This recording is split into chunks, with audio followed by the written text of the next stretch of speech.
청년 의견 신청이라고요? 복순 할머니의 목소리가 떨렸습니다. 신청인은 며느리 수진, 이유는 인지저하로 인한 재산관리 곤란. 치매에 걸렸다는 거예요? 내가?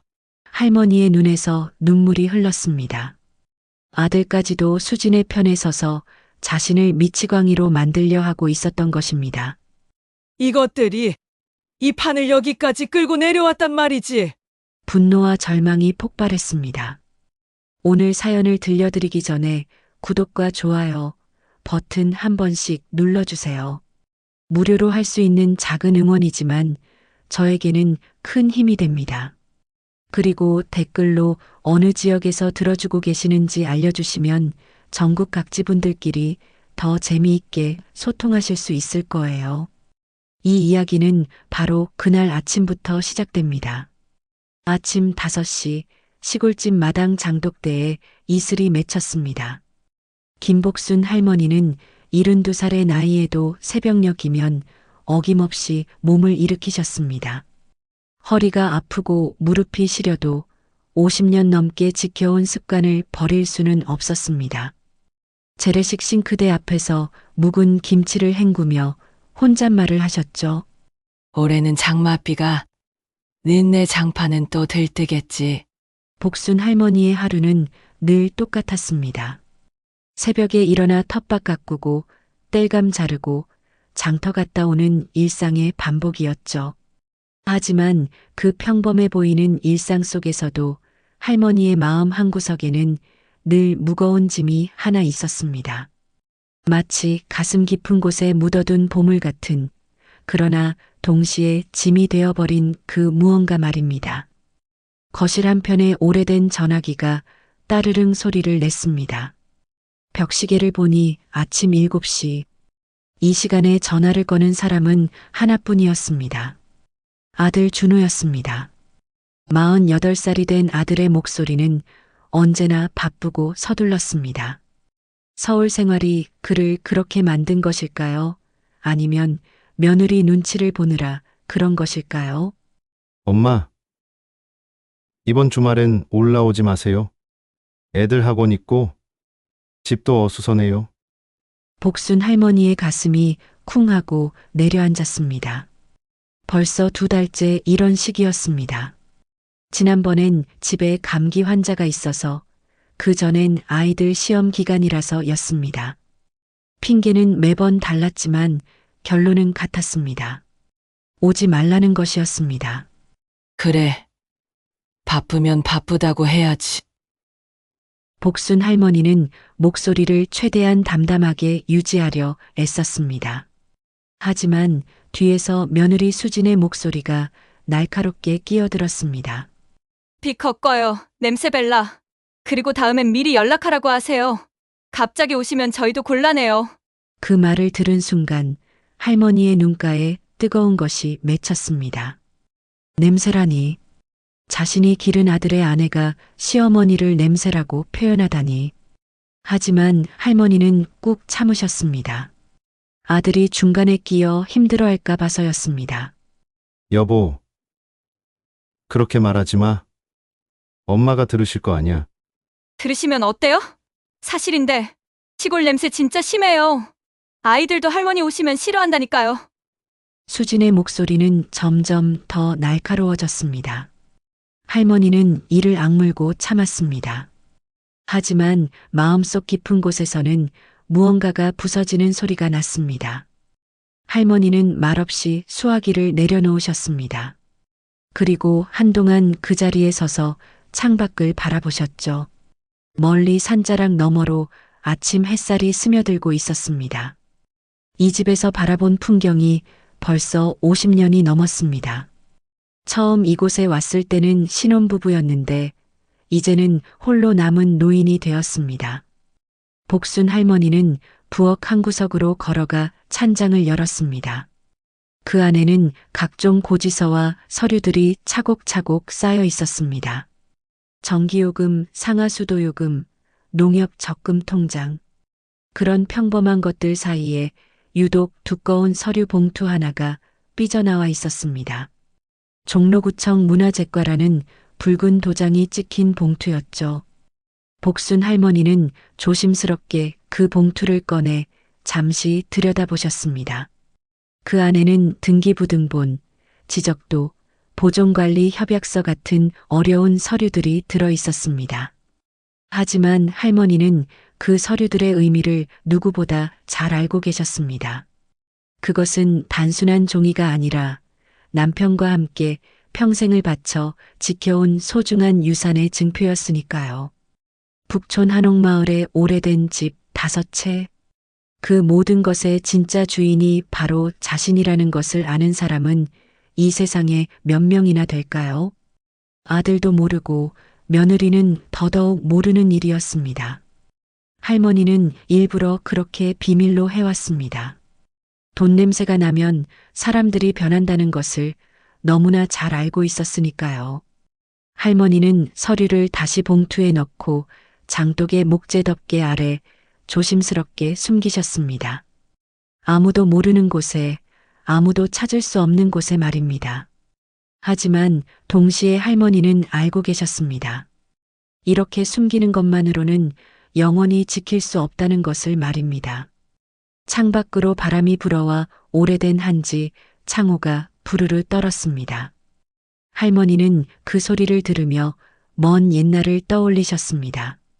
신혼 시절 남편과 함께 이 집을 고쳐 살 때의 일들이 주마등처럼 스쳐갔습니다.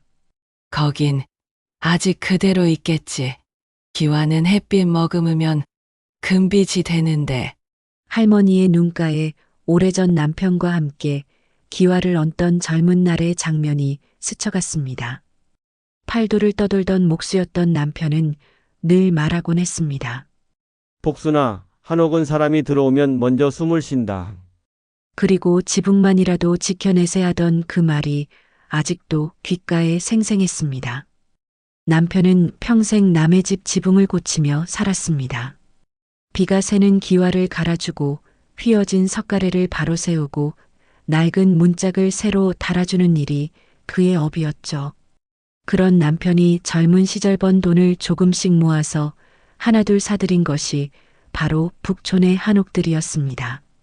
언젠가는 값어치를 알아줄 때가 올 거야라며 허름한 집들을 정성스럽게 고쳐가며 지켜왔던 것이었습니다. 복순 할머니는 부엌 한 구석에 놓인 남편의 낡은 공구함을 바라보셨습니다. 녹슨 망치와 먹줄, 그리고 다 닳아버린 대패가 그대로 있었습니다. 남편이 떠난 지 벌써 10년이 넘었지만 할머니는 그 공구들을 한 번도 치우지 않으셨습니다. 마치 언젠가 남편이 돌아와서 다시 그 도구들을 들고 어딘가의 지붕을 고치러 나갈 것만 같아서였습니다. 전화벨이 다시 울렸습니다. 이번에는 수진이 직접 걸어온 것 같았습니다. 어머니, 저 수진이에요. 아까는 제가 좀 예민했나 봐요. 그런데 말이에요. 요즘 서울 집값이 너무 올라서 저희가 전세 구하기가 힘들어졌거든요. 혹시 어머니 집이라도 정리하실 생각은 없으세요? 복순 할머니는 수화기를 꽉 쥐었습니다. 결국 이 얘기가 나왔군요. 집을 왜 정리해? 아, 어머니 혼자 계시기엔 너무 크잖아요. 관리도 힘드시고 팔아서 서울 가까운 곳에 작은 아파트라도 하나 구하시면 저희가 자주 뵐 수 있을 것 같은데요. 하지만 수진의 진짜 속마음은 달랐습니다. 시골집 팔아서 아들 교육비에 보태고 자신들 집 보증금도 늘리고 싶은 것이었습니다. 그 집은 못 팔아. 왜요? 어차피 나중엔 준호가 물려받을 건데 지금 파는 게 나을 것 같은데요. 관리비만 해도 만만치 않잖아요. 복순 할머니는 깊은 한숨을 쉬셨습니다. 며느리는 이 집의 진짜 가치를 전혀 모르고 있었습니다. 그냥 낡은 시골집 한 채로만 생각하고 있었던 것입니다. 나중에 얘기하자. 어머니, 요즘 세상이 얼마나 빨리 변하는데요. 나중에 하시면 기회를 놓쳐요. 수진의 목소리는 점점 더 조급해졌습니다. 복순 할머니는 더 이상 참을 수가 없었습니다. 그만둬라. 네가 알아야 할 일이 아니야. 네? 어머니, 저희는 가족인데 왜 못 알아야 하는 거예요? 할머니는 말없이 전화를 끊었습니다. 그리고 다시 한번 장독대 쪽을 바라보셨습니다. 그 속에 숨겨둔 비밀이 언젠가는 세상에 드러날 날이 올 것이라는 걸 할머니는 알고 계셨습니다. 그리고 그날이 오면 지금까지의 평온했던 일상이 모두 바뀔 것이라는 것도 말입니다. 오늘도 평범한 하루가 시작되었지만 복순 할머니의 마음속에는 폭풍의 전조가 감돌고 있었습니다. 전화를 끊은 지 사흘이 지났습니다. 복순 할머니는 마음이 답답해서 잠을 이루지 못했습니다. 며느리의 차가운 말투가 계속 귓가에 맴돌았죠. 그리고 무엇보다 아들이 점점 더 멀어져 가는 것 같아서 마음이 아팠습니다. 충분히 지난 어느 토요일 아침, 복순 할머니는 결심을 하셨습니다. 종합병원 진료를 핑계로 서울에 올라가기로 한 것이었죠. 사실 몸이 특별히 아픈 곳은 없었지만 아들을 보고 싶은 마음이 간절했습니다. 혹시라도 며느리가 싫어할까봐 미리 연락은 하지 않았습니다. 그냥 잠깐 들렀다가 올 생각이었거든요. 새벽 5시에 일어나 서둘러 준비를 했습니다. 아들이 좋아하는 엿기름과 손수 담근 된장, 그리고 텃밭에서 갓 뽑은 배추를 보따리에 쌌습니다. 손자 손녀들 줄 용돈도 깨끗한 봉투에 정성스럽게 넣으셨죠. 종로 버스 정류장에 도착했을 때는 오전 10시였습니다. 어제 내린 비가 아스팔트에 고여 반짝였습니다. 복순 할머니는 무거운 보따리를 들고 아들의 아파트로 향했습니다. 엘리베이터를 타고 12층까지 올라가는 동안 가슴이 두근거렸습니다. 오랜만에 보는 가족들의 얼굴을 생각하니 벌써부터 기분이 좋아졌거든요. 아파트 초인종을 누르자 현관문이 벌컥 열렸습니다. 하지만 나온 것은 아들이 아니라 수진이었습니다. 수진의 얼굴에는 당황스러움과 짜증이 동시에 스쳐갔습니다. 어머니 연락도 없이 여기가 호텔인 줄 아세요? 수진의 첫마디부터 차가웠습니다. 복순 할머니는 당황하며 대답했습니다. 병원 들렀다 가려 했다. 입구에서 흙 떨어뜨리셨어요. 슬리퍼라도 갈아 신으시든가. 수진은 할머니가 신고 온 운동화를 째려보며 말했습니다. 복순 할머니는 조심스럽게 신발을 벗고 집 안으로 들어갔습니다. 하지만 수진은 계속해서 불편한 기색을 감추지 않았습니다. 거실에서 준호가 어정쩡하게 일어났습니다. 아들의 얼굴에는 미안함과 당황스러움이 섞여 있었습니다. 여보, 어머니 잠깐만 계셨다가. 당신은 조용히 해. 나 신경 쓸 거 많아. 수진이 날카롭게 준호를 제지했습니다. 복순 할머니는 아들이 며느리 앞에서 이렇게 작아지는 모습을 보니 가슴이 아팠습니다. 언제부터 이렇게 되었을까요? 할머니가 가져온 보따리를 내려놓으려 하자 수진이 또 말했습니다. 거기 식탁 위에 놓지 마세요. 아이들 공부하는 곳인데 지저분해져요. 복순 할머니는 할 수 없이 현관 쪽 구석에 보따리를 놓으셨습니다. 마치 자신이 손님도 아닌 불청객이 된 기분이었습니다. 그때 수진의 핸드폰이 울렸습니다. 수진은 전화를 받으며 거실 한쪽으로 이동했습니다. 네, 팀장님. 네, 이번 북촌 라인 잡는 게 관건이에요. 각 필지 점유자만 잘 설득하면. 복순 할머니의 귀가 번쩍했습니다. 북촌이라는 말이 나왔거든요. 아, 종로구 문화재 라인. 뭐, 다 방법 있죠? 사인만 받으면 되니까. 어르신들은 어차피 잘 모르시잖아요. 수진의 목소리가 점점 더 날카로워졌습니다. 그리고 그 순간 수진의 시선이 슬쩍 복순 할머니를 스쳤습니다. 마치 무언가를 확인하는 듯한 눈빛이었죠. 복순 할머니는 가슴이 철렁 내려앉았습니다. 설마 수진이 자신의 비밀을 알고 있는 건 아닐까요? 하지만 그럴 리는 없었습니다. 아무도 모르게 철저히 숨겨왔으니까요. 수진이 전화를 끊고 돌아왔습니다. 그런데 웬걸 갑자기 표정이 180도 달라져 있었습니다. 어머니, 차라도 한 잔 드릴게요. 갑자기 오셔서 준비가 안 되어 있네요. 하지만 복순 할머니는 그 변화가 어색하게 느껴졌습니다. 방금 전까지의 차가운 태도는 어디 가고 갑자기 친절해진 이유가 뭘까요? 그날 저녁 손자 손녀들이 학원에서 돌아왔습니다.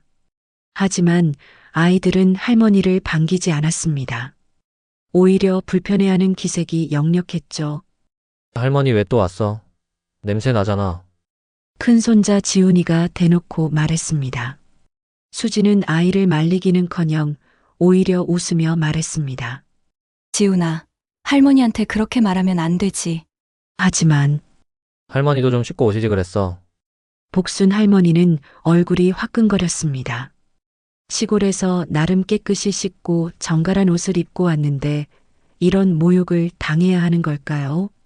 그날 밤 거실에서 낮은 목소리로 말다툼 소리가 났습니다.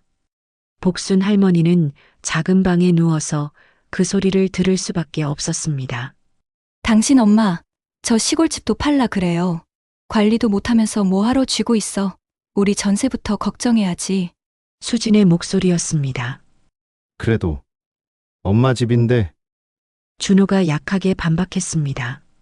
가진 것도 없으면서 자존심만 있어. 서류 정리해서 위임장 받자. 이번 기회 놓치면 평생 이런 기회 없다. 무슨 기회? 북촌 재개발 얘기 나오잖아. 주변 땅값 다 오를 거야. 지금 시골집 팔아서 북촌 쪽에라도 작은 거 하나 사두면 나중에 대박이야. 복순 할머니는 이불을 뒤집어 쓰고 눈을 감았습니다. 하지만 잠이 올 리가 없었습니다. 수진이 북촌을 노리고 있다는 것을 이제야 깨달았거든요. 그리고 그 첫 번째 단계가 자신의 시골집을 파는 것이라는 것도 말입니다. 복순 할머니는 마음속으로 중얼거렸습니다. 그래. 니들 심장 소리가 어디까지인가? 한번 들어보자. 며느리가 정말로 어떤 사람인지, 그리고 자신이 가진 비밀이 얼마나 큰 것인지 알아보는 시간이 온 것 같았습니다. 하지만 동시에 두렵기도 했습니다.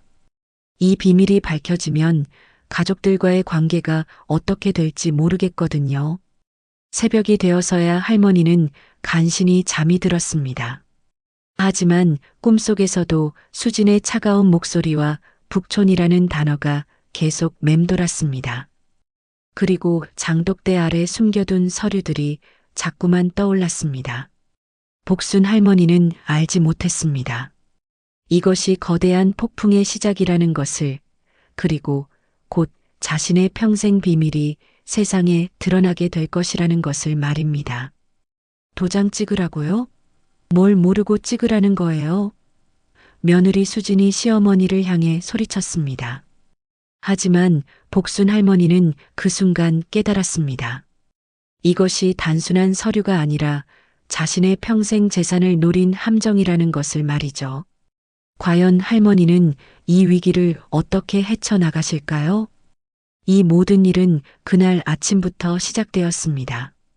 이튿날 아침, 복순 할머니는 어젯밤 들은 대화 때문에 한잠도 못 주무셨습니다.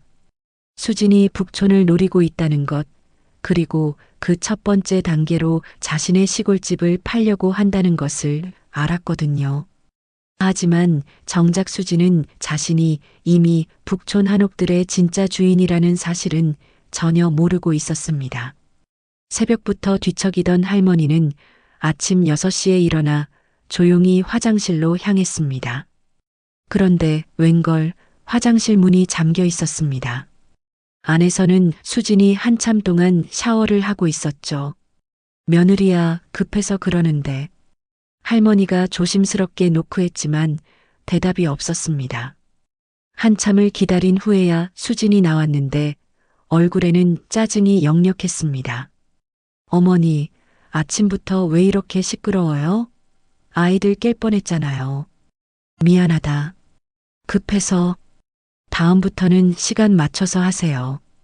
저희도 스케줄이 있다니까요. 복순 할머니는 참았습니다. 하지만 가슴 한구석이 서늘해졌습니다. 며느리의 말투가 점점 더 거칠어지고 있었거든요. 아침 식사 시간이 되자 수지는 갑자기 친절한 며느리로 돌변했습니다. 어젯밤의 차가운 모습은 온데간데 없고 마치 다른 사람이 된 것 같았죠. 어머니, 미역국 끓였어요. 많이 드세요. 수진이 정성스럽게 상을 차려주었습니다. 하지만 복순 할머니는 그 변화가 어색하고 의심스러웠습니다. 분명 무언가 속셈이 있을 거라는 생각이 들었거든요. 어머니, 어제는 제가 너무 예민했나 봐요. 요즘 아이들 교육비며 집안일이며 스트레스가 많아서요. 이해해 주세요. 수지는 미안하다는 듯이 말했지만 복순 할머니는 그 말을 그대로 믿을 수 없었습니다. 어젯밤 거실에서 나눈 대화를 다 들었으니까요. 그런데 이상한 것은 준호였습니다. 아들은 아침 내내 할머니와 눈을 마주치지 않으려 했습니다. 마치 뭔가 죄스러운 일이라도 하는 것처럼 말이죠. 점심때가 되자 수지는 본격적으로 본심을 드러내기 시작했습니다. 할머니에게 밥을 조금만 주더니 조심스럽게 말을 꺼냈습니다. 어머니, 혹시 서류 정리 좀 도와드릴까요? 글씨가 작고 복잡한 거 어르신들한테는 정말 힘들잖아요. 테이블 위에는 미리 준비해 둔 듯 깔끔하게 인쇄된 종이 뭉치가 있었습니다. 복순 할머니가 자세히 보니 일반 위임장, 매매계약 사전 동의서, 인감증명 제출 동의서 같은 것들이었습니다. 내가 도장 찍을 일이 있나? 복순 할머니가 의심스럽게 물었습니다. 어머니, 요즘 세상이 얼마나 복잡한데요. 시골집 관리비 고지서 하나 처리하는 것도 서류가 이렇게 많아요. 제가 대신 처리해 드리려고 했는데 수진의 말은 그럴듯했지만 복순 할머니는 뭔가 이상하다는 생각이 들었습니다. 단순한 관리비 처리에 이런 복잡한 서류가 필요할까요? 이 서류들이 다 뭔가? 할머니가 하나씩 들춰보며 물었습니다. 그냥 형식적인 거예요.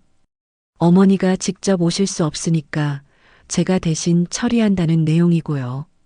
하지만 복순 할머니는 오래전 남편과 함께 북촌 한옥을 사고 팔 때 비슷한 서류들을 본 기억이 있었습니다. 이건 단순한 관리비 처리 서류가 아니었습니다. 그때 준호가 거들었습니다. 엄마, 번거롭잖아. 여보가 도와준다니까 좋은 거 아냐?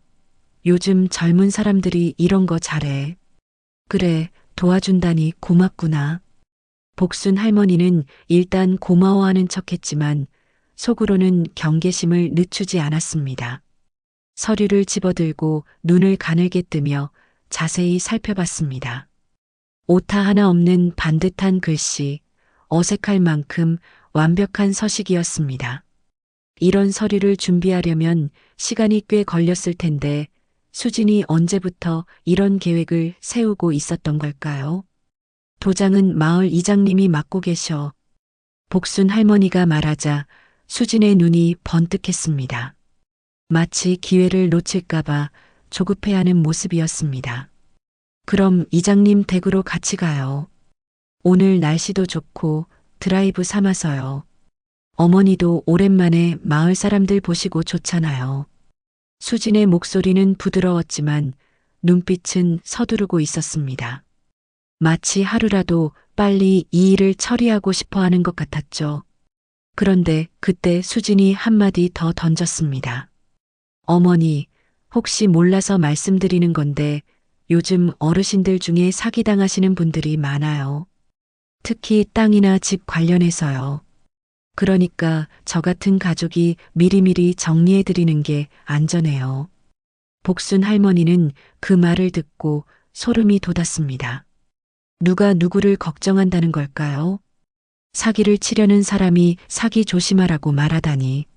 그 길로 셋은 종로에서 시골로 향했습니다. 버스를 타고 구불구불한 산길을 돌아가는 동안 수지는 계속해서 할머니를 달달 볶았습니다. 어머니, 혹시 다른 서류도 있으세요? 집 관련 서류 말이에요. 한꺼번에 정리하면 편할 텐데요. 왜 자꾸 서류 얘기를 하나? 어머니, 요즘 세상이 얼마나 빨리 바뀌는데요. 미리미리 정리 안 해두시면 나중에 후회하실 거예요. 복순 할머니는 창밖을 보며 옛날을 떠올렸습니다. 팔도를 떠돌던 목수였던 남편의 모습이 눈에 선했습니다. 영감탱이. 한옥은 사람이 들어오면 먼저 숨을 쉰다고 하던 그 사람. 지붕만이라도 지켜내라고 하던 말이 아직 귓가에서 살아있어. 이장 집 앞에 도착하자 수지는 슬쩍 목소리를 낮추며 말했습니다. 어머니, 이건 그냥 편의를 위한 거예요. 복잡한 절차 없이 간단하게 서명만 하시면 제가 다 알아서 처리해 드릴게요. 어르신이 직접 이런 거 하시면 힘드시잖아요. 하지만 바로 그때 복순 할머니가 조용히 말했습니다. 이장은 오늘 종로구청에 가셨다. 문화재가 볼 일이 있어서 말이야. 수진의 얼굴이 순간 굳어졌습니다. 마치 벼락이라도 맞은 것처럼 말이죠. 네, 문화재과요? 그게 뭔 상관이 있다고. 응, 북촌 한옥마을 관련해서 상의할 일이 있다고 하더라고. 요즘 그쪽이 시끄럽다던데. 복순 할머니는 일부러 북촌이라는 단어를 강조해서 말했습니다. 수진의 반응을 살펴보려는 거였죠. 과연 수진의 표정이 확 변했습니다. 당황스러움과 흥미로움, 그리고 뭔가 들킨 듯한 표정이 동시에 스쳐갔거든요. 북촌이요? 어머니가 북촌과 무슨 상관이 있으시다고요? 수진의 목소리가 갑자기 날카로워졌습니다. 마치 중요한 무언가를 놓칠까봐 조급해하는 것 같았어요. 글쎄, 이장님이 하시는 말씀이니 나도 잘 모르겠다. 복순 할머니는 시치미를 뚝 떼고 말했습니다. 하지만 속으로는 수진의 반응을 예리하게 관찰하고 있었습니다. 그때 수진이 갑자기 화를 내기 시작했습니다. 어머니, 왜 그런 중요한 얘기를 이제야 하세요? 미리 말씀해 주시면 제가 도와드릴 수 있을 텐데요. 중요한 얘기가 뭔가? 북촌 말이에요. 거기 땅값이 얼마나 비싼지 아세요? 혹시 어머니가 거기 뭔가 가지고 계신 거 아니에요? 복순 할머니는 수진의 본심이 드러나는 순간을 목격했습니다. 결국 이 모든 게 북촌 때문이었던 거죠. 어머니가 치매에 걸렸다고요? 복순 할머니는 며느리의 입에서 나온 충격적인 말에 귀를 의심했습니다. 하지만 이것은 시작에 불과했습니다. 수진이 꾸민 더 큰 음모가 할머니를 기다리고 있었거든요. 과연 72살 할머니는 이 위기를 어떻게 헤쳐나가실 수 있을까요? 북촌 얘기가 나온 후 수진의 태도가 완전히 달라졌습니다. 이제 더 이상 친절한 며느리 행세를 하지 않았죠. 마치 가면을 벗어던진 것처럼 본래의 모습을 드러내기 시작했습니다. 이장님 댁에서 돌아오는 버스 안에서 수진은 계속해서 할머니를 몰아붙였습니다. 어머니, 정말로 북촌에 뭔가 가지고 계신 거 맞죠? 왜 숨기세요? 무슨 소리냐? 나한테 뭐가 있다고. 그럼 왜 이장님이 문화재과에 간다는 얘기를 하신 거예요? 분명 연관이 있을 거 아니에요. 복순 할머니는 입을 굳게 다물었습니다. 더 이상 말하면 안 될 것 같았거든요. 하지만 수지는 포기하지 않았습니다. 어머니, 저희는 가족이잖아요.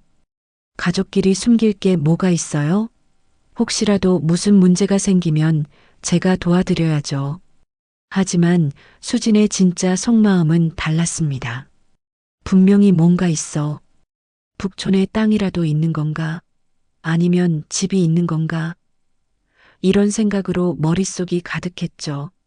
계획이 어긋나자 수지는 며칠 뒤 다른 방향으로 전술을 바꿨습니다. 준호에게 전화를 걸어 속삭이듯 말했습니다. 준호 씨, 어머니 요즘 깜빡깜빡 하시는 거 많이 심해졌어요.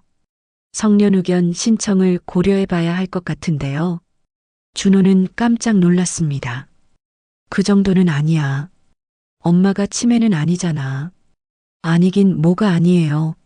서류도 제대로 못 읽으시고 도장도 남한테 맡겨두시고 이런 상태로 두면 나중에 큰일 날 거예요. 수진의 목소리는 걱정스러운 며느리의 그것이었지만 속내는 완전히 달랐습니다. 성년후견인이 되면 할머니의 모든 재산을 자신이 관리할 수 있으니까요. 어머니 위해서라도 우리가 미리 관리하는 게 맞아요. 나중에 사기라도 당하시면 어쩔 거예요? 준호는 아내의 말에 흔들리기 시작했습니다. 확실히 어머니가 예전보다는 건망증이 심해진 것 같았거든요. 그래도 엄마한테 상처될 수도 있잖아. 상처가 아니라 보호하는 거예요. 요즘 어르신들 노린 사기가 얼마나 많은데요. 특히 부동산 관련해서는 더욱 조심해야 해요. 수지는 계속해서 준호를 설득했습니다. 그리고 마침내 준호도 아내의 말에 동의하게 되었죠. 며칠 뒤 낯선 사회복지사가 시골집을 찾아왔습니다. 수진이 미리 연락을 취해둔 것이었죠. 안녕하세요, 할머님. 인지 기능 평가를 위해서 왔습니다. 복순 할머니는 갑작스러운 방문에 당황했습니다. 무슨 평가요? 가족분이 신청하신 건데요. 간단한 질문 몇 개만 드릴게요. 사회복지사는 준비해온 체크리스트를 꺼내며 질문을 시작했습니다. 오늘 날짜가 몇 월 며칠인지 아시나요?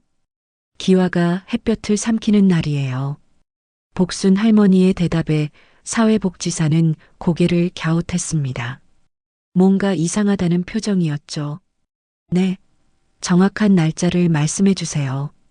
정확한 날짜가 뭐 그리 중요합니까? 계절만 알면 되는 거 아닌가요? 사회복지사는 체크리스트에 뭔가를 표시했습니다. 그리고 계속해서 질문을 이어갔죠. 혹시 최근에 깜빡하시는 일이 많으신가요? 깜빡한다는 게 뭘 말하는 건지. 예를 들어서 물을 끓여놓고 깜빡한다든지, 약 드시는 걸 잊는다든지요. 복순 할머니는 조금 짜증이 났습니다. 이런 질문들이 대체 뭘 위한 것인지 이해할 수 없었거든요. 젊은 사람들도 깜빡하는 일 많잖아요. 나만 그런 게 아니에요. 사회복지사는 계속해서 체크리스트에 표시를 해나갔습니다. 그리고 마지막에 한 가지 더 질문했습니다. 혹시 재산 관리에 어려움을 느끼시나요? 은행 업무라든지 계약서 작성 같은 일 말이에요. 그때 복순 할머니가 번뜩 깨달았습니다. 이 모든 게 수진이 꾸민 일이라는 것을 말이죠. 누가 이런 걸 신청했나요?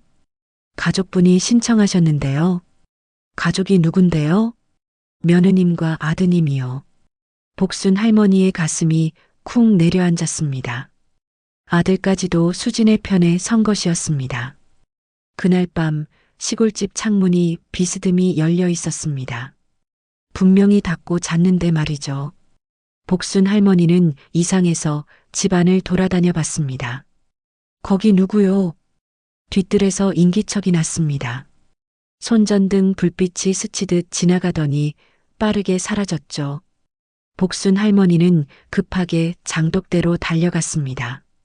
장독의 목재 덮개를 열어보니 서류 봉투가 사라져 있었습니다. 심장이 싸늘하게 내려앉았습니다. 이놈들이 이 판을 여기까지 끌고 내려왔단 말이지. 복순 할머니는 분노와 배신감으로 온몸이 떨렸습니다. 수진이 직접 왔을 리는 없고 누군가를 시켜서 훔쳐간 게 분명했습니다. 다음 날 아침 일찍 준호가 혼자 내려왔습니다. 아들의 얼굴은 어둡고 죄송한 표정이었죠. 엄마, 혹시 무슨 서류 잃어버렸어? 잃어버린 게 아니라 도둑 맞았다. 뭔 도둑을 말이야. 혹시 어디 둔 걸 깜빡한 거 아냐? 준호는 여전히 어머니가 건망증 때문에 착각하는 거라고 생각했습니다. 준호야, 니는 언제부터 엄마 말을 안 믿게 됐니? 그게 아니라 수진이가 엄마 걱정해서 그런 거야. 요즘 어르신들 노린 사기가 많다고. 복순 할머니는 아들을 바라보며 깊은 한숨을 쉬었습니다. 준호야, 너는 언제부터 내 목소리를 잃었니? 뭔 소리야, 엄마. 네 아내 말만 듣고 엄마 말은 안 듣잖아. 준호는 더 이상 대답하지 못했습니다. 어머니의 말이 맞았거든요. 언제부터인가 아내의 눈치만 보며 살고 있었던 것이죠. 엄마, 수진이가 좀 세게 나갔어. 미안해. 세게 나간 게 아니라 아예 딴판을 친 거야. 복순 할머니는 아들의 눈밑 짙은 그늘을 보았습니다. 이 아이도 힘들어하고 있다는 걸 알 수 있었죠. 하지만 그렇다고 해서 자신의 평생 재산을 넘겨줄 수는 없었습니다. 며칠 후 성년후견 예비신문 통지서가 우편으로 날아왔습니다. 신청인은 며느리 수진, 동의인은 아들 준호. 이유는 인지저하로 인한 재산관리 곤란이었습니다. 복순 할머니는 현관에 앉아 그 통지서를 오래 바라봤습니다. 그리고 마침내 결심했습니다. 이제 더 이상 참을 수 없다고 진실을 밝힐 때가 왔다고 말이죠. 내 북촌을 알아? 복순 할머니의 입에서 나온 한마디가 모든 것을 바꿔놓았습니다. 수진의 얼굴이 하얗게 질리는 순간 할머니는 깨달았습니다. 이제 더 이상 숨길 수 없다는 것을, 그리고 진짜 싸움이 시작되었다는 것을 말이죠. 성년후견 예비신문 통지서를 받은 후 복순 할머니는 며칠간 깊은 고민에 빠졌습니다. 이제 더 이상 물러설 곳이 없었거든요. 수진과 준호가 자신을 치매 환자로 몰아가려 하고 있었고, 심지어 중요한 서류까지 훔쳐갔습니다. 하지만 할머니에게는 비밀 무기가 하나 있었습니다. 서류를 장독대에만 숨겨둔 게 아니었거든요. 진짜 중요한 원본들은 마을 이장님 댁 금고에 따로 보관해 두었습니다. 남편이 살아생전 혹시 모르니 이중으로 보관해 두자고 했던 말을 따른 것이었죠. 그날 저녁 수진과 준호, 그리고 낯익은 얼굴의 중개업자 하나가 시골집 마당으로 들어섰습니다. 수진의 얼굴은 승리감으로 가득했습니다. 서류를 손에 넣었으니 이제 할머니를 완전히 제압할 수 있다고 생각한 것이죠. 중개업자는 고개를 숙이며 명함을 내밀었습니다. 어르신, 제가 북촌 전문 부동산입니다. 요즘 그쪽 시세가 하늘 높은 줄 모르고 올라가고 있어요. 복순 할머니는 그 명함을 받아보지도 않았습니다. 왜 이 집으로 오나? 북촌 얘길 왜 여기서 하나? 어머니가 북촌 얘기 이해 못하시니까 여기서 간단히 사인만 받으려고요. 저희가 도와드리는 거예요. 수진이 중개업자를 흘깃보며 말을 받았습니다. 그 순간 복순 할머니의 눈빛이 차갑게 빛났습니다. 니들이 내 북촌을 알아? 순간 공기가 멎었습니다. 수진의 눈이 동그랗게 커졌습니다. 뭐라고요? 내 북촌이라니. 이 열쇠 보이나? 복순 할머니는 도장 대신 오래된 열쇠 하나를 꺼냈습니다. 한옥대문 열쇠였는데 낡았지만 윤이 반짝였습니다. 이 열쇠가 어디 문 여는지 알고 싶으냐? 중개업자가 깜짝 놀라며 수진을 바라봤습니다. 뭔가 예상과 다른 상황이 벌어지고 있었거든요. 어머니, 무슨 말씀을? 북촌 한옥마을 가회동 11번지, 12번지, 14번지, 17번지, 그리고 31번지. 이 5채 한옥의 진짜 주인이 누군지 알아? 수진의 얼굴이 점점 하얗게 변해갔습니다. 그 주소들은 모두 수진이 노리던 최고 전망의 땅들이었거든요. 설마 그게. 그래, 다 내 거다. 내 이름으로 된 집들이야. 복순 할머니의 선언에 중개업자가 휴대폰을 꺼내 뭔가를 확인하기 시작했습니다. 그리고 잠시 후 놀란 표정으로 중얼거렸습니다. 이게 정말로 김복순 명이네요. 준호가 어리둥절한 표정으로 물었습니다. 엄마, 그게 정말이야? 정말이고 뭐도 네 아버지하고 젊었을 때부터 하나하나 사모은 거다. 목수일에서 번 돈 한 푼 한 푼 모아서 말이야. 그때 뒤쪽 골목에서 경차 한 대가 섰습니다. 문화재과 직원과 경찰이 함께 내렸습니다. 김복순 여사님, 신고하신 도난 의심 건으로 왔습니다. 복순 할머니가 미리 신고를 해둔 것이었습니다. 서류가 도난당했다고 말이죠. 장독대에서 회수된 서류들 본인 것 맞으시죠? 경찰이 비닐봉지에 든 서류들을 보여주었습니다.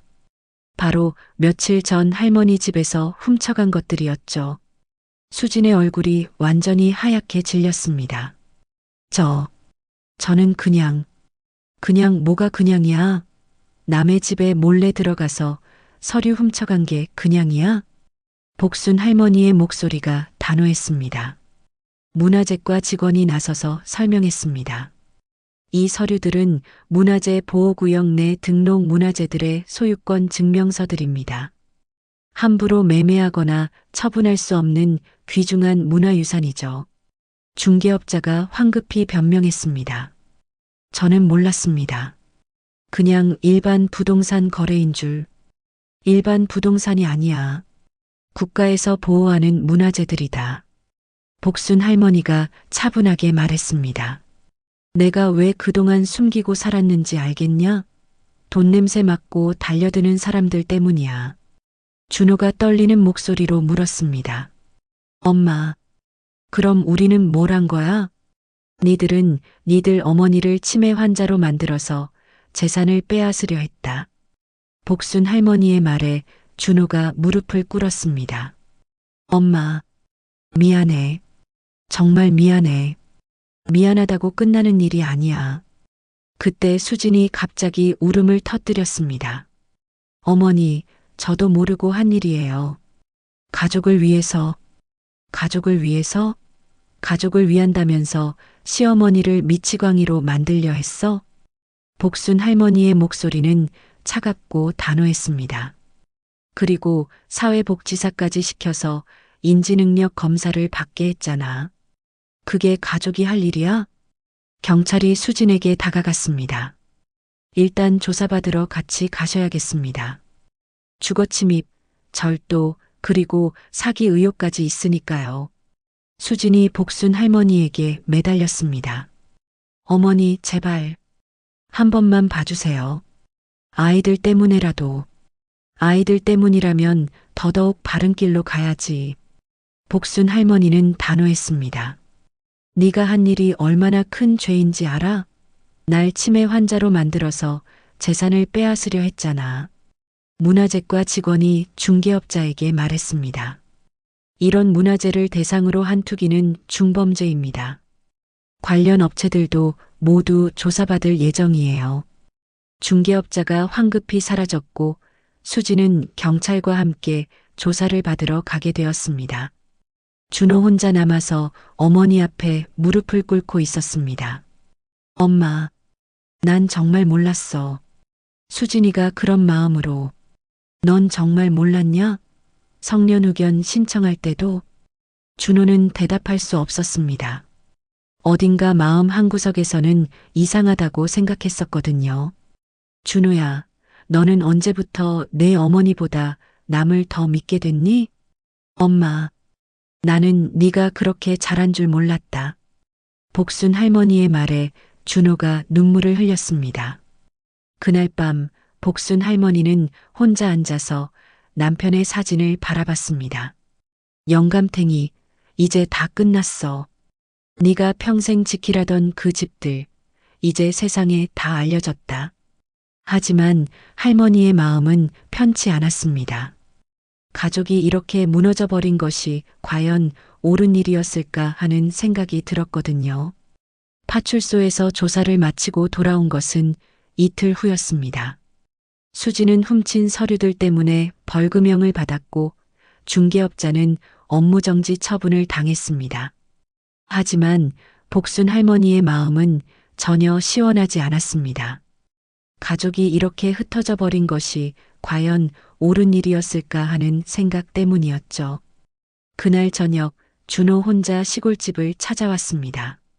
아들의 얼굴은 며칠 사이에 많이 초췌해져 있었습니다. 눈 밑에는 짙은 그늘이 져 있었고 어깨도 많이 처져 보였죠. 엄마, 정말 미안해. 준호가 마당에 무릎을 꿇으며 말했습니다. 일어나라. 무릎 꿇는다고 해결될 일이 아니야. 복순 할머니는 아들을 일으켜 세우며 말했습니다. 엄마, 나는 정말 몰랐어. 수진이가 이런 마음으로 한 일인 줄. 정말 몰랐냐?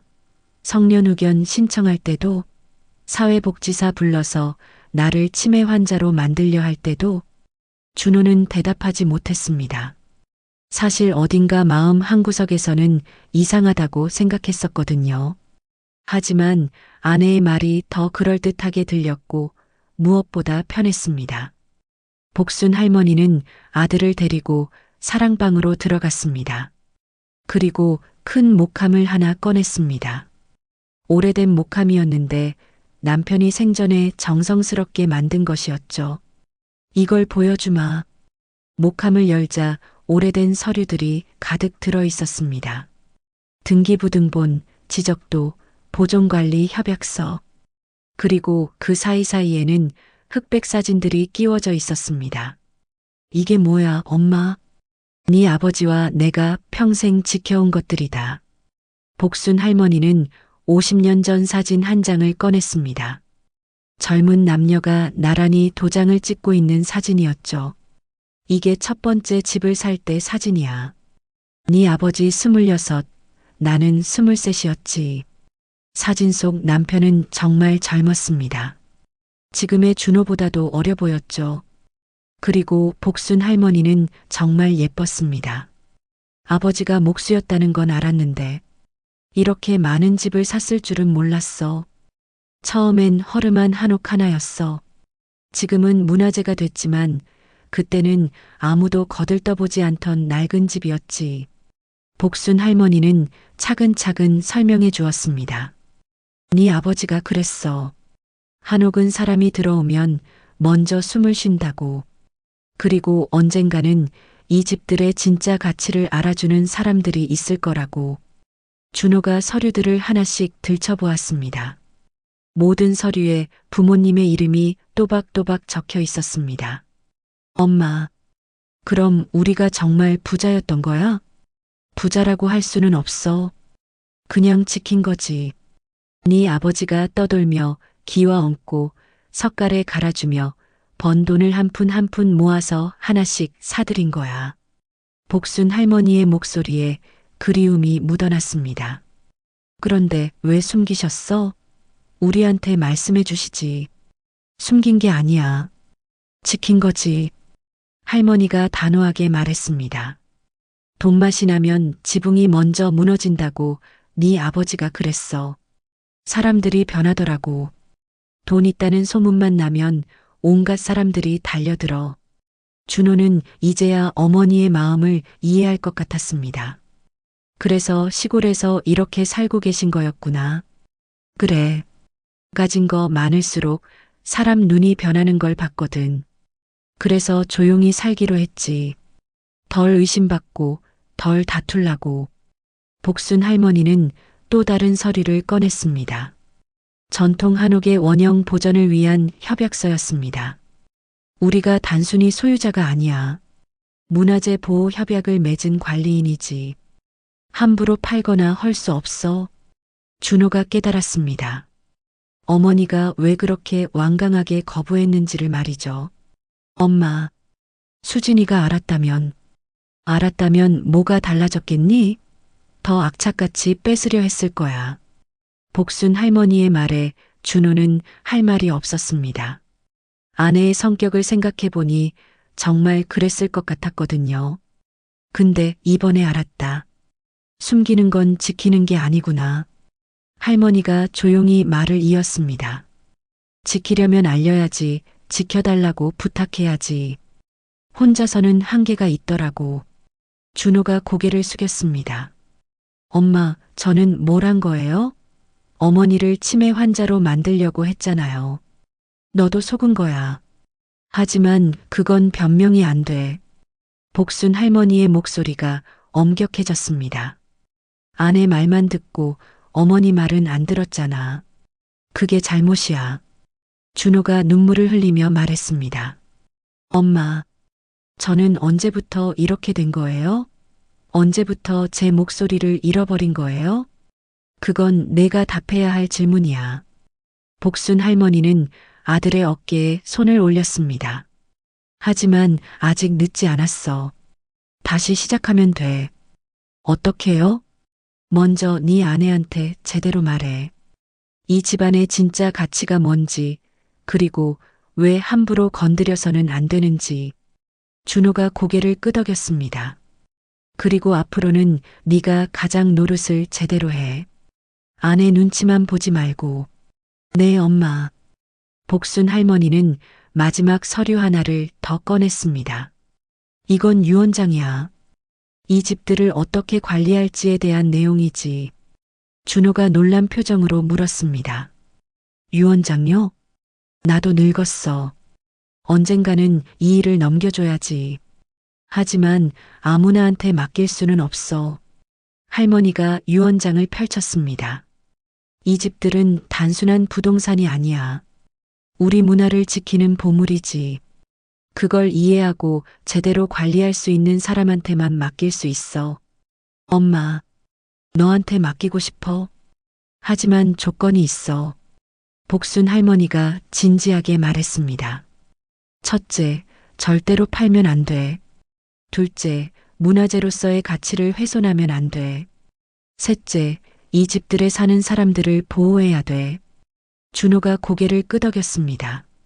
그리고 마지막으로 네 아내를 제대로 가르쳐. 돈이 전부가 아니라는 걸 알게 해줘.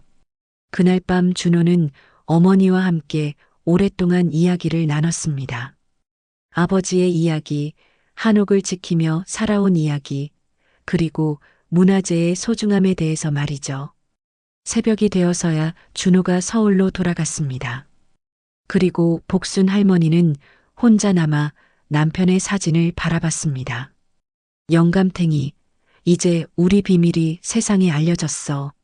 준호가 잘할 수 있을까? 하지만 할머니의 마음은 한결 가벼워져 있었습니다. 숨기지 않고 지키는 방법을 찾은 것 같았거든요. 이제 정말로 끝장을 보자. 수진이 북촌 한옥 마당에서 소리쳤습니다. 그 옆에는 정장 차림의 변호사와 부동산 업자까지 대동하고 있었죠. 하지만 복순 할머니는 조용히 미소 지으며 대답했습니다. 끝장이 아니야. 진실을 밝히는 시간이지. 과연 이 마지막 대결에서 누가 진짜 승리할까요? 준호가 진실을 알고 서울로 돌아간 지 며칠 후 복순 할머니에게는 예상치 못한 소식이 들려왔습니다. 수진이 역공을 준비하고 있다는 것이었죠. 할머니, 큰일 났어요. 북촌 한옥에 살고 있는 박 사장님이 급하게 전화를 걸어왔습니다. 며느님이 변호사랑 부동산업자를 데리고 와서 난리예요. 저희한테 당장 나가라고 하면서 임대계약이 무효라고 하네요. 복순 할머니는 침착하게 대답했습니다. 걱정 마세요. 제가 곧 가겠어요. 북촌 가회동 11번지 한옥마당에 도착하니 정말 아수라장이었습니다. 수진이 변호사, 부동산업자와 함께 세입자들을 몰아세우고 있었던 것이죠. 계약서에 보세요. 소유주 동의 없이 체결된 계약은 무효예요. 수진의 목소리가 마당에 울려 퍼졌습니다. 어머니가 치매에 걸려서 판단 능력이 없는 상태에서 임대한 거라고요. 세입자들은 당황한 표정으로 서로를 바라보고 있었습니다. 20년 넘게 살아온 집에서 쫓겨날 위기에 처한 것이죠. 며느님, 그럼 저희는 어떻게 해야 하나요? 박 사장님이 떨리는 목소리로 물었습니다. 간단해요. 새로운 조건으로 계약하시든지 아니면 나가시든지. 변호사가 차갑게 말했습니다. 새로운 조건이 뭔데요? 임대료 3배 인상, 보증금도 당연히 올리고요. 세입자들이 경악했습니다. 이미 2배도 감당하기 어려웠는데 3배라니요. 그건 너무해요. 한 세입자가 항의했지만 수지는 단호했습니다. 싫으면 나가세요. 이 동네 집값이 얼마인지 아세요? 바로 그때였습니다. 복순 할머니가 한옥 대문을 활짝 열고 들어왔습니다. 뭔 소리가 이렇게 시끄럽냐? 수진이 깜짝 놀라 돌아봤습니다. 어머니, 언제 오셨어요? 내 집에 내가 오는데 허락을 받아야 하나? 복순 할머니의 목소리는 차분했지만 위압감이 있었습니다. 수진의 변호사가 나섰습니다. 할머님, 저는 수진 씨 측 변호사입니다. 법적으로 몇 가지 문제를 정리하러 왔어요. 무슨 문제를? 이 임대 계약들이 모두 무효라는 겁니다. 소유자의 정식 동의 없이 체결됐거든요. 복순 할머니가 웃었습니다. 소유자 동의 없이라고? 내가 소유자인데? 하지만 할머님의 정신 상태가, 내 정신 상태가 어떻다고? 할머니의 눈빛이 날카로워졌습니다. 그때 부동산업자가 끼어들었습니다. 할머님, 이 동네 시세가 얼마나 올랐는지 아세요? 지금 임대료는 말도 안 되게 싸요. 시세가 중요한가? 사람이 중요하지. 사업은 감정으로 하는 게 아니에요. 복순 할머니가 박 사장님을 바라봤습니다. 사장님, 여기서 몇 년이나 사셨죠? 20해 넘었어요, 할머님. 그동안 임대료 한 번이라도 밀린 적 있나요? 아니요. 한 번도 없어요. 할머니가 다른 세입자들을 둘러봤습니다. 여러분도 마찬가지죠? 네, 할머님. 세입자들이 한 목소리로 대답했습니다. 수진이 참다 못해 나섰습니다. 어머니, 그건 그렇다 쳐도 이제는 달라야 해요. 우리 가족도 살아야 하고 아이들 교육비도 많이 들어요. 우리 가족이라고? 언제부터 이 집이 네 것이 됐나? 어차피 나중에 상속받을 거잖아요. 수진의 본심이 드러났습니다. 상속받을 거라고? 그것도 네가 정하는 일이야? 복순 할머니가 품에서 서류 봉투를 꺼냈습니다. 이것부터 보고 얘기하자. 문화재과 직원 둘이 마당으로 들어왔습니다. 미리 연락을 받고 온 것이었죠. 김복순 할머님 맞으시죠? 신고 접수하신 건 관련해서 왔습니다. 수진의 얼굴이 하얗게 변했습니다. 뭔 신고요? 복순 할머니가 차분하게 설명했습니다. 문화재 보호구역 내에서 무단으로 임대료를 인상하고 세입자를 내쫓으려 한다고 신고했어요. 문화재과 직원이 서류를 펼쳤습니다. 이 한옥들은 모두 등록 문화재입니다. 함부로 개조하거나 용도를 변경할 수 없어요. 그리고 현재 임차인들도 문화재 보호에 협조하고 있는 상황이라 함부로 계약을 해지할 수 없습니다. 부동산업자가 당황했습니다. 저희는 몰랐는데요? 몰랐다고요? 그럼 왜 문화재 지역 투기를 부추겼죠? 복순 할머니가 또 다른 서류를 꺼냈습니다. 여기 녹음 파일도 있어요. 어떤 분이 세입자들한테 할머니가 치매에 걸려서 계약이 무효라고 말한 기록이요. 수진이 완전히 당황했습니다.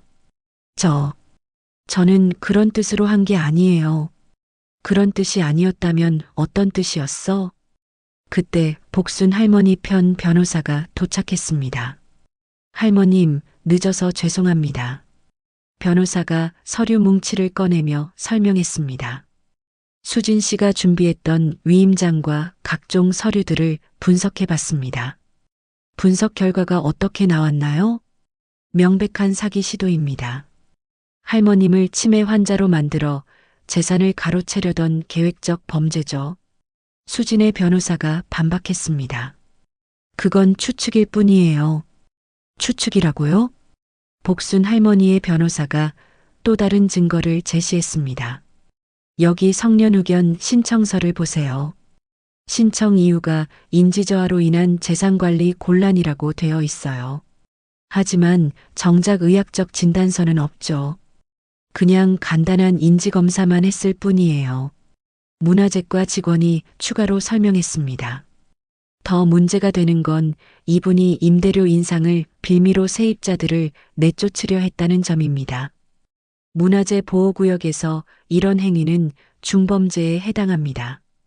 수진이 완전히 궁지에 몰렸습니다.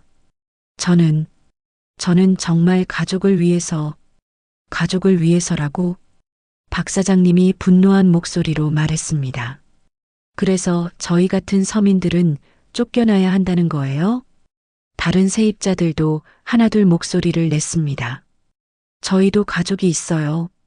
여기서 20년 넘게 살면서 정들었는데 갑자기 3배로 올리면 어디 가서 살라는 거예요? 수진이 변명했습니다. 그건 시장 논리예요. 어쩔 수 없는 거라고요. 복순 할머니가 단호하게 말했습니다. 시장 논리보다 사람이 먼저야. 그리고 이 집들은 단순한 상품이 아니라 우리의 문화유산이야.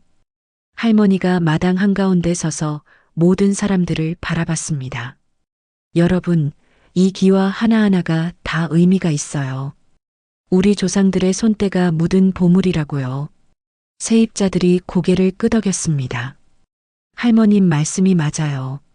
저희도 그렇게 생각해요. 수진이 마지막으로 반박했습니다. 그래도 현실적으로 관리비가 많이 들어요. 수리비도 만만치 않고. 그럼 정부 지원을 받으면 되지. 문화재과 직원이 설명했습니다. 문화재 보존 협약을 맺으시면 수리비 지원도 나오고 세제 혜택도 있어요. 그런 게 있었어요? 수진이 처음 듣는다는 표정이었습니다. 그동안 왜 신청 안 하셨죠? 복순 할머니가 솔직하게 대답했습니다. 숨기고 살려고 했거든요. 돈 냄새 나면 사람들이 변하니까. 하지만 이제는 다르게 생각해요. 숨기는 게 지키는 게 아니더라고요. 그때야 수진이 조금씩 상황을 이해하기 시작했습니다. 어머니, 그럼 정말로 정부 지원을 받을 수 있다는 거예요? 그럼요. 조건만 맞으면 충분히 가능해요. 수진의 표정이 조금씩 누그러지기 시작했습니다. 하지만 아직 완전히 수긍하지는 못하겠다는 기색이었죠. 복순 할머니는 마지막 카드를 꺼냈습니다.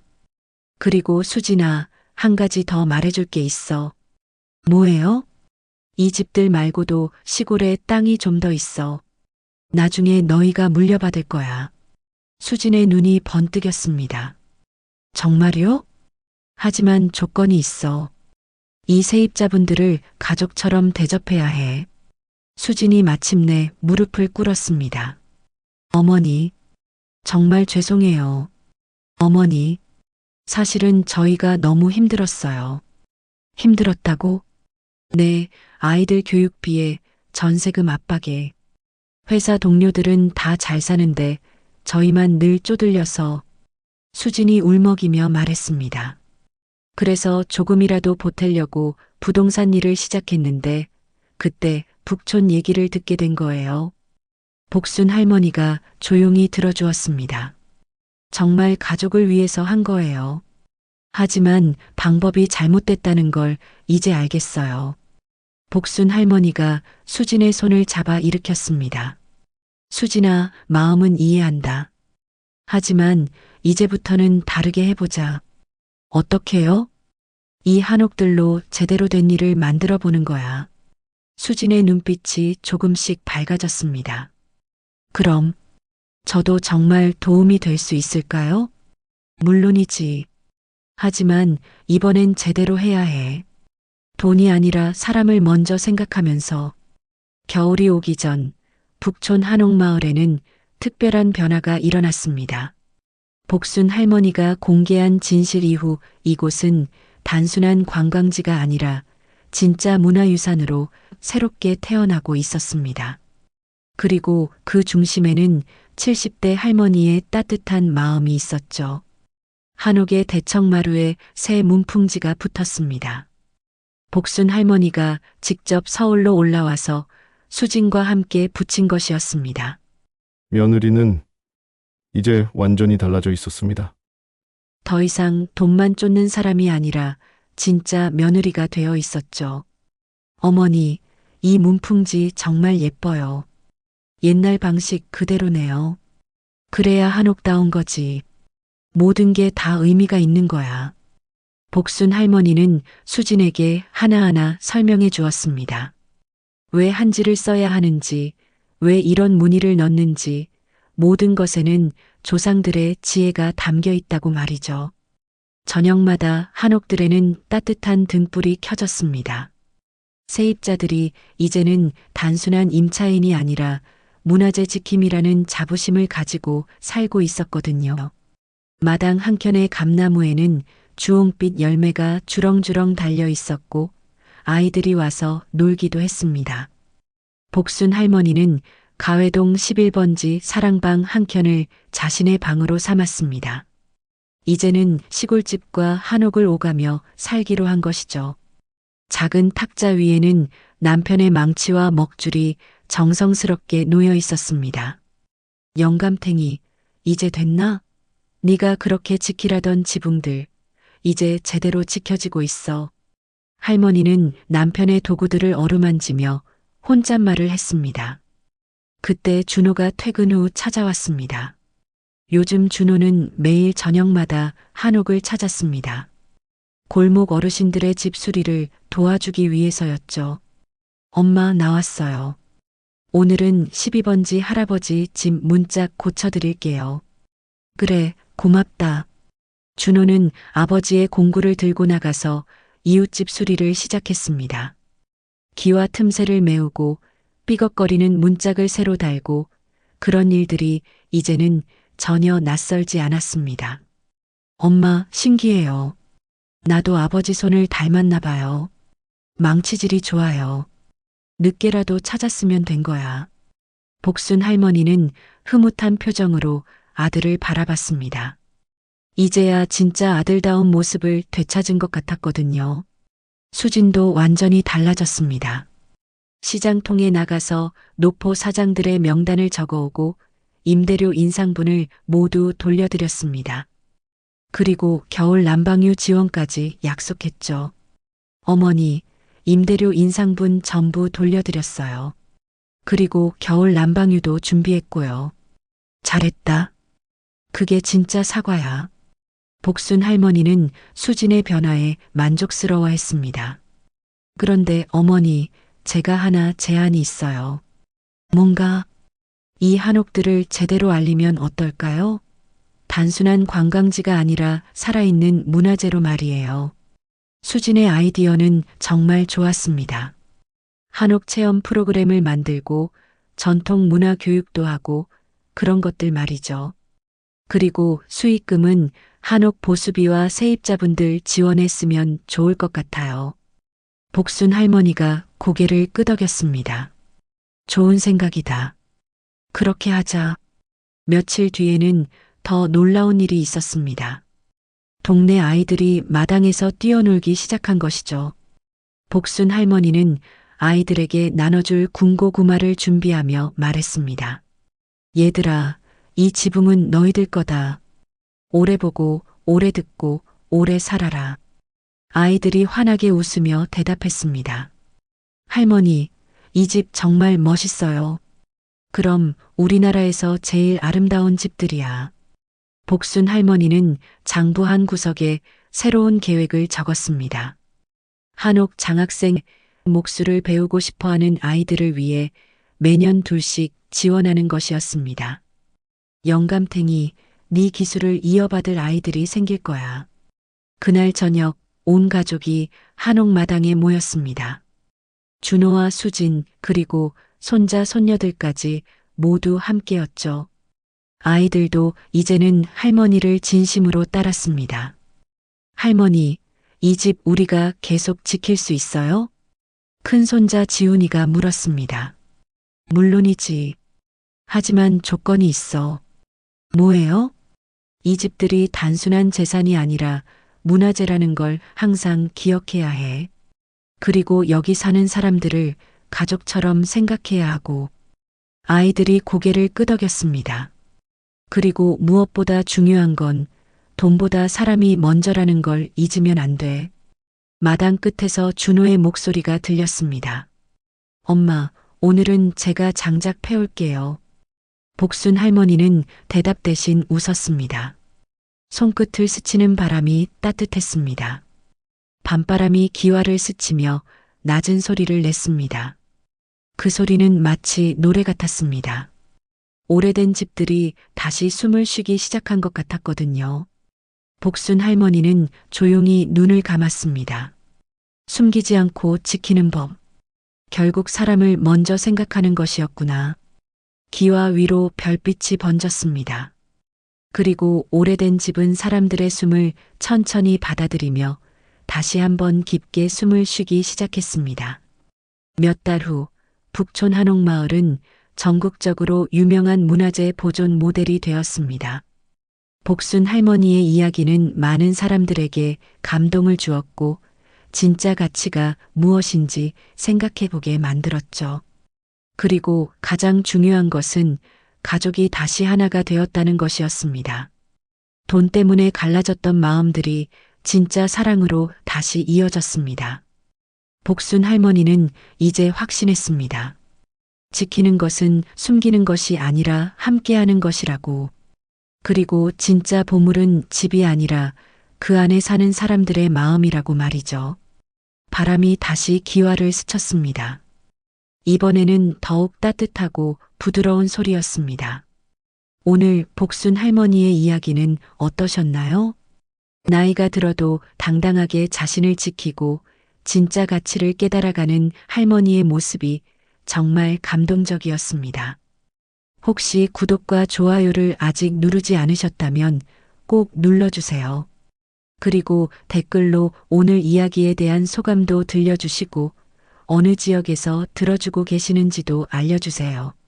다음에는 또 어떤 감동적인 이야기로 찾아뵐까요? 여러분의 따뜻한 응원이 있어야 더 좋은 이야기를 계속 만들어갈 수 있습니다. 오늘도 함께 해주셔서 고맙습니다. 건강하세요.